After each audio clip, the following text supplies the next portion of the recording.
This is Candy with eyes2jesus.blogspot.com, and welcome as we continue on our journey through studying the whole book of Daniel. Today we are up to Daniel chapter 2. So please grab your Young's literal translation of the Bible or whatever translation you prefer, and please follow along with me in the scriptures. So going into Daniel chapter 2, let's begin with verse 1. And in the 2nd year of the reign of Nebuchadnezzar, hath Nebuchadnezzar dreams, and his spirit doth move itself, and his sleep hath been against him. So he's having these disturbing dreams that he's waking up from disturbed, and probably having trouble falling back to sleep after having these disturbing dreams. Verse 2, And the king saith to call for scribes, and for enchanters, and for sorcerers, and for Chaldeans, to declare to the king his dreams. And they come in and stand before the king. So these are, remember, the ones who are considered the wise ones of Babylon, the Chaldeans, and these enchanters, and these scribes. These are the ones that the king consults with on specific matters, especially if they're more like spirit matters or abstract type matters. Verse 3. And the king saith to them, A dream I have dreamed, and moved is my spirit to know the dream. Verse 4, and the Chaldeans speak to the king in Aramean. Okay, let's stop there really quick. You know, most of the Old Testament is written in Hebrew, and the New Testament is written in Greek, but there are some portions of the Old Testament that is written in Aramean or Aramaic, and this is one such place. So, in the book of Daniel, from this spot here in verse 4 of chapter 2 until the end of chapter 7 is actually written in Aramaic or Aramean. So verse 4, And the Chaldeans speak to the king in Aramean, O king, to the ages live. Tell the dream to thy servants, and the interpretation we do show. So these wise men, these Chaldeans, are saying, okay, tell us the dream, and we will tell you the interpretation. Here's what Nebuchadnezzar answers in verse 5.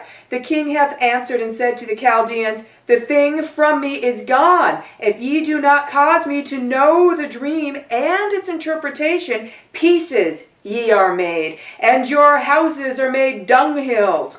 And if the dream and its interpretation ye do show, gifts and fee and great glory ye receive from before me, therefore the dream and its interpretations show ye me. So Nebuchadnezzar is saying, well, you guys are the wise ones who are supposed to have all of this, magical knowledge from the gods, the false Babylon gods. So tell me the dream. Remind me what the dream is. Tell me the dream that I have, and then tell me the interpretation. And, Nebuchadnezzar was a major thinking person. He was definitely a T-type in the MBTI, and I'm going to say he probably was an N-T temperament. Nebuchadnezzar maybe questioned the actual wisdom and use of these Chaldeans. Were these Chaldeans actually who they said they were? Did they really know what they said that they know? So this is also a good test. Nebuchadnezzar can't remember the dream, but if they tell him the dream, it will remind him, and then they can tell him the interpretation. Okay, so verse 7, they're going to answer. They have answered a second time and are saying, Let the king tell the dream to his servants, and the interpretation we do show. So they're going, okay, but go ahead and tell us the dream, and then we'll tell you the interpretation. So they just basically told him the same thing again. Verse 8, The king hath answered and said, Of a truth I know that time ye are gaining, because that ye have seen that the thing is gone from me. He said, you're just playing around trying to gain some time, because you know that the dream is gone from me. You're just trying to gain some time so that maybe you can figure out some way to trick me. Is that what you're doing? Verse 9, So that if the dream ye do not cause me to know, one is your sentence, seeing a word lying and corrupt ye have prepared to speak before me, till that the time is changed. Therefore the dream tell ye to me. Then I do know that it's an interpretation ye do show me. So he's saying, wait, are you just trying to buy time so that you can make up something and lie to me? Are you telling me that you guys are deceivers and you're not actually these wise enchanters that I think that you are, or that you are purported to be? Tell me the dream right now. Stop playing around. Use your magical arts and reveal to me what I am asking. Okay, verse 10. The Chaldeans have answered before the king and are saying, "There is not a man on the earth who is able to show the king's matter. Therefore, no king, chief, and ruler hath asked such a thing as this of any scribe and enchanter in Chaldean." And they're saying, there's nobody on earth that can do what you're asking. Everybody knows that that's impossible. So no king or great person ever asks of us to do that. Wow, that's kind of brazen to be saying to the king. Verse 11, and the thing that the king is asking, so they're still speaking, and they said, and the thing that the king is asking is precious, and others are there not that do show up before the king, save the gods, lowercase g, whose dwelling is not with flesh. So they're saying only the gods, these Babylonian false gods, can do what you're asking, and they're not with us. They're not dwelling with us in the flesh. Verse 12, therefore the king hath been angry and very wroth, and hath said to destroy all the wise men of Babylon. Nebuchadnezzar, now throwing the baby out with the bathwater, has decided all of these wise men of Babylon, it's all a sham. Kill them all. Just get rid of every single one. Because these guys failed the test. So he's assuming they are all fakers. Kill every single one of them. It's a decree now he is setting forth.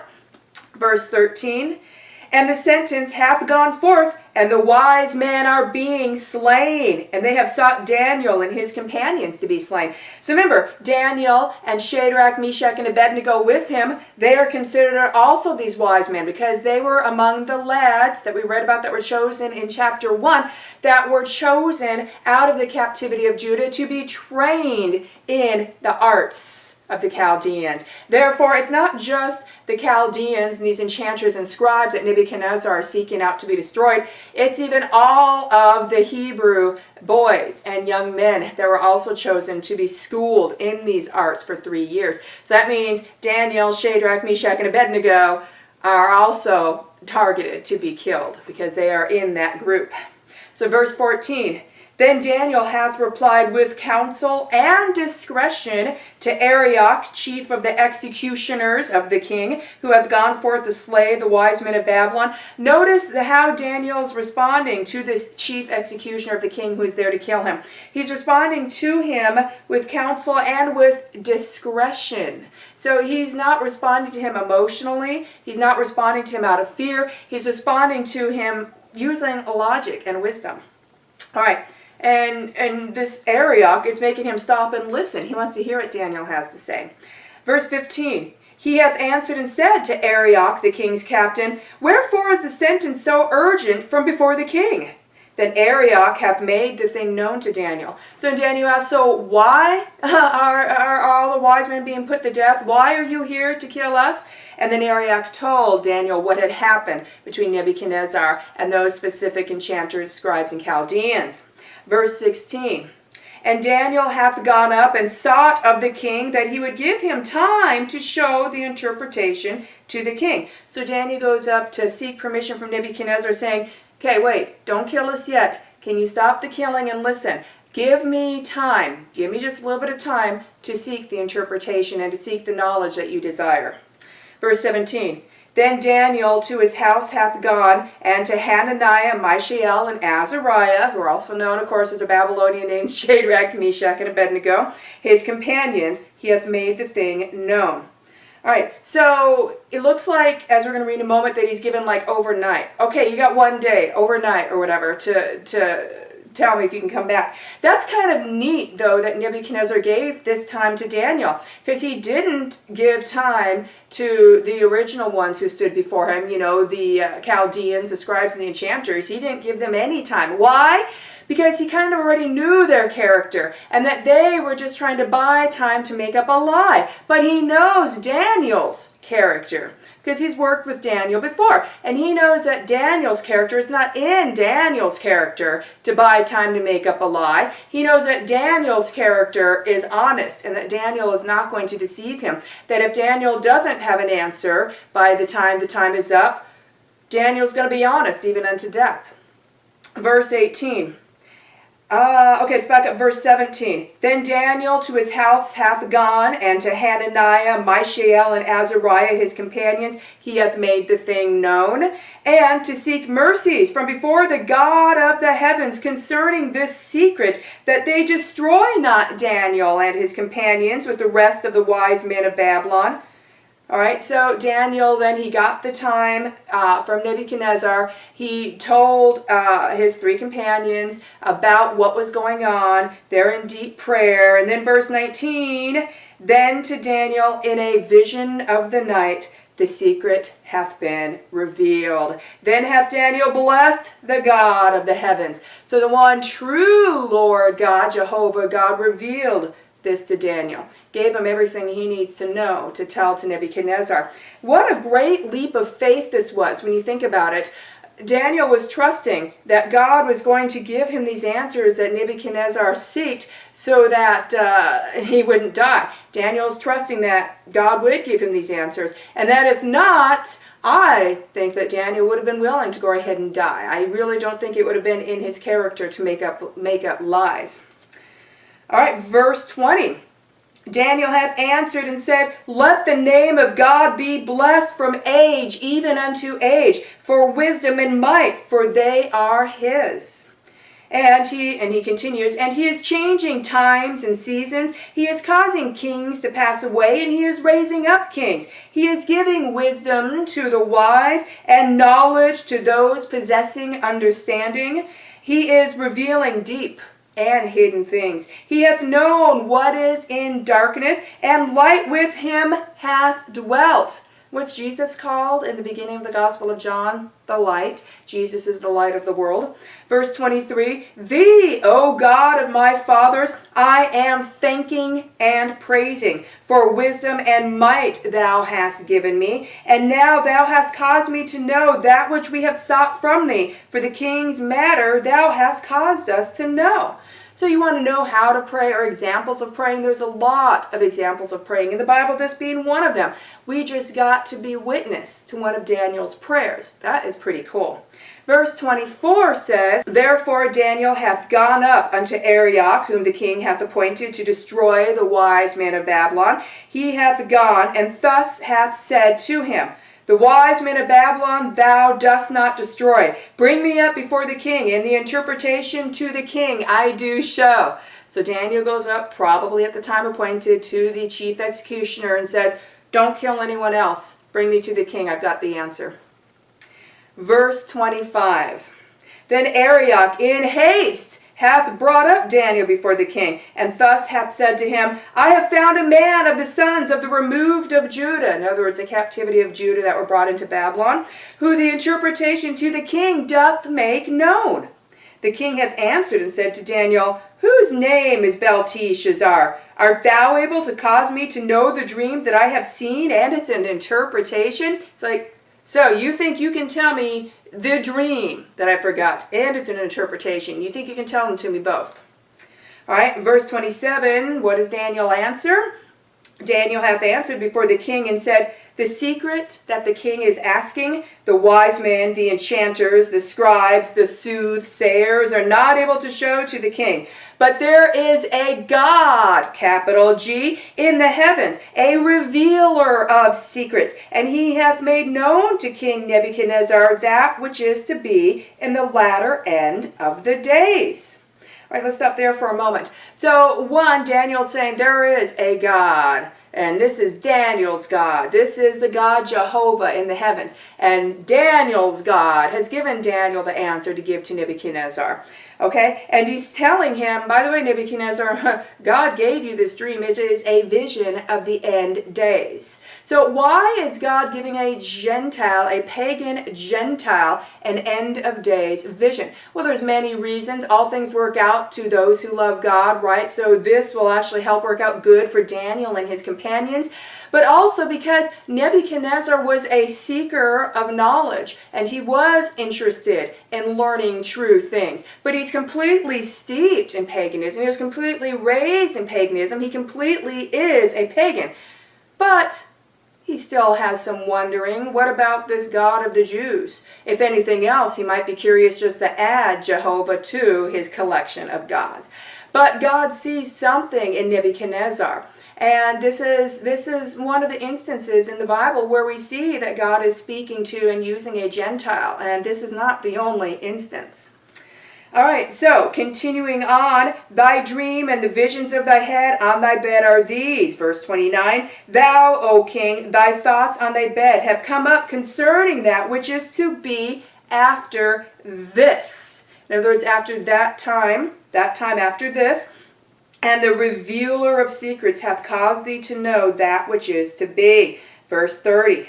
As to me, not for any wisdom that is in me above any living hath this secret been revealed to me, but for the intent that the interpretation to the king they make known, and the thoughts of thy heart thou dost know. Thou, O king, wast looking, here's the dream, and lo, a certain great image. This image is mighty, and its brightness excellent. It is standing over against thee, and its appearance is terrible. Verse 32 continues, this image, its head is of good gold, its breasts and its arms of silver, its belly and its thighs of brass, its legs of iron, its feet part of them of iron and part of them of clay. Pay attention to, yes, the clay, but also the different metals in this statue, because this becomes almost, you could say, almost a prophetic precedent in interpreting other prophecies in the scriptures. In verse 34, thou wast looking, continue with the dream, till that a stone hath been cut out without hands, and it hath smitten the image on its feet. So it hit the image on the feet part, the feet that are iron mixed with clay. That's where this stone that was carved without hands flew. It flew and boom, it hit the image on the feet of it, where it's iron mixed with clay.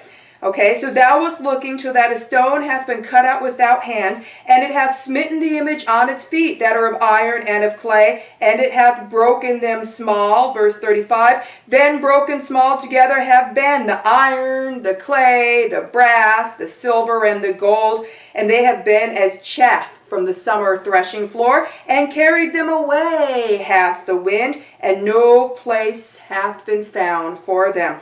And the stone that smote the image hath become a great mountain, and hath filled all the land.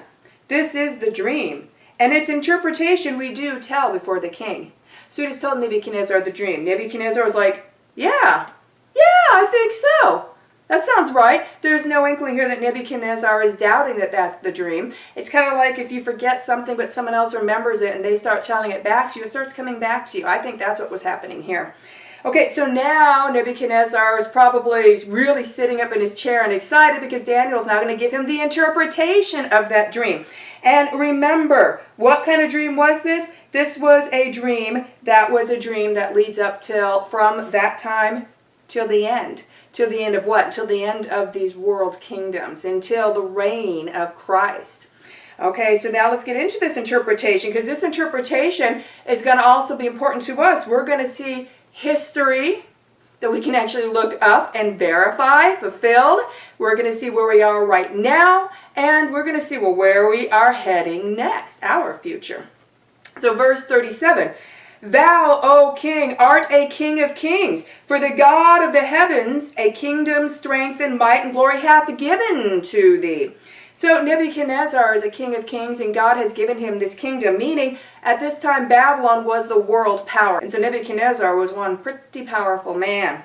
Verse 38, and whithersoever sons of men are dwelling, the beast of the field, and the fowl of the heavens, he hath given into thy hand, and hath caused thee to rule over them all. Thou art this head of gold. So is Nebuchadnezzar the head of gold, or is the kingdom of Babylon the head of gold? Well, let's look at the very next verse. And after thee doth rise up another kingdom lower than those, and a third kingdom of brass that doth rule over all the earth. Okay, so then now we know that, yes, these metals are referring to kingdoms and not specific men. So when he talked about here in verses 37 and 38 about the kingdom of Nebuchadnezzar, when he says that thou art this head of gold, he's referring to Nebuchadnezzar's kingdom, Babylon. So gold is the metal of Babylon. Now, have yourself a fun little study and look up the golden cup in the woman's hand. It's both in the Old Testament and in the New Testament. And that's a fun little study you should look into. All right, but notice, so we have the first kingdom, the kingdom of gold is Babylon. All right, and then verse 38, and after thee does rise up another kingdom. Okay, well, the next kingdom we see back in verse 32 is the arms, the breast and arms of silver. So the gold kingdom is Babylon. Now, what's the silver kingdom then? We look at history to see. So if Babylon is the gold kingdom, then the silver kingdom is, who came after Babylon? The Medes and the Persians. So the breast and the arms, two arms, Medes, Persians, the Medes and the Persians, they're the silver kingdom. They came next. We see this in history, and it's verified throughout various prophecies in the Bible that talk about the same thing. It fits. All right, so after these does rise up another kingdom lower than those. That's the silver kingdom, that's the Medes and Persians, and another third kingdom of brass that doth rule over the whole earth. Okay, so now we go further down on the statue, look at verse 32, and we see its thighs of brass. What are its thighs of brass? That's the Greeks. Okay, that's Greece. And while this statue doesn't go into the whole division after Alexander the Great, that does go into that later in the book of Daniel that we will see later on in more detail. Right now we're just getting kingdom overviews. Okay, that's what this statue is.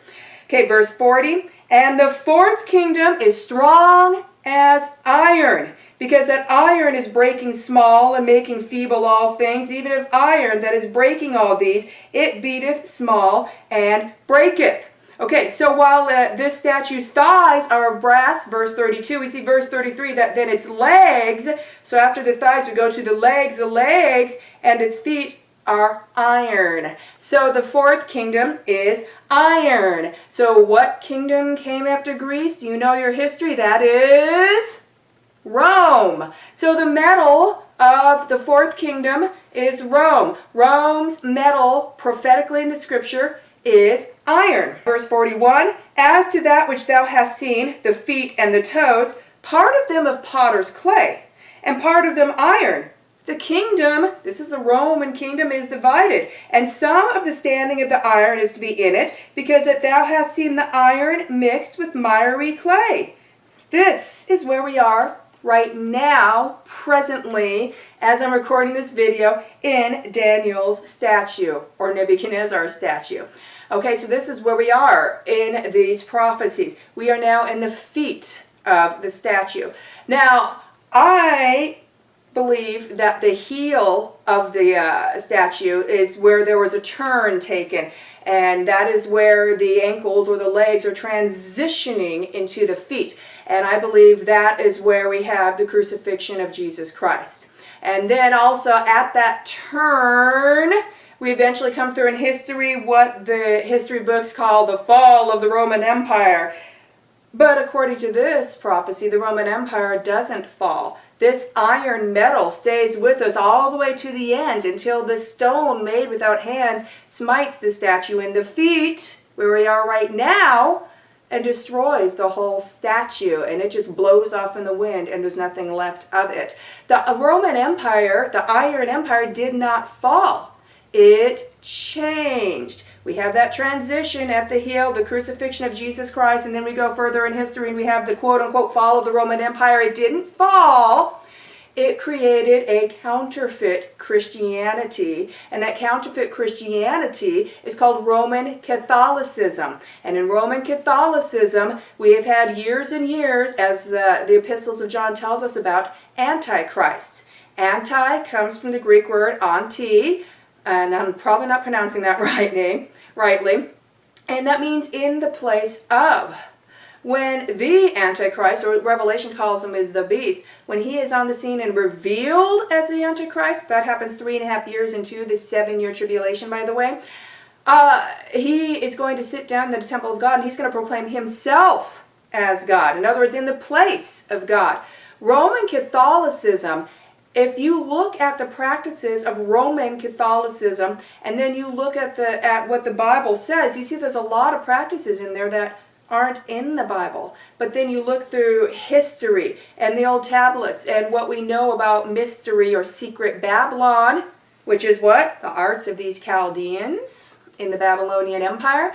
And we see that they have mixed secret or mystery Babylon with Christianity. What does clay represent prophetically in the Bible? In both testaments and symbolically, what does clay represent? It represents man, because man was created from what? From the clay of the earth. So clay in the potter's hand, clay represents man.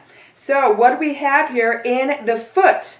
Okay, let's see here, back to verse 41. And as to that which thou hast seen, the feet and toes, part of them of potter's clay, and part of them of iron, the kingdom is divided, and some of the standing of the iron is to be in it, because that thou hast seen iron mixed with miry clay. The iron, the Roman kingdom still stands, but now it is intermixing in with other governments of man, bringing in anti-Christianity, bringing in something that most of the world thinks is Christianity, but it actually is a replacement of what true Christianity is, which you can learn from by reading the Holy Bible. Verse 42, as to the toes of the feet, part of them of iron and part of them of clay, some part of the kingdom is strong and some part of it is brittle. So, we move to the toes when we get the 10 kings talked about in the book of Revelation. The 10 kings in the book of Revelation are the 10 toes on Daniel's statue. Notice these 10 kings are still the Roman Empire, but they are working with being intermixed with man's government. But iron doesn't mix with clay, so it's more like it's just using man's government to get its will, hiding behind it. But guys, this gets more nefarious than just this. This gets deeper. This gets downright scary. Verse 43, because thou hast seen iron mixed with miry clay, they are mixing themselves with the seed of men, and they are not adhering one to another, even as iron is not mixed with clay.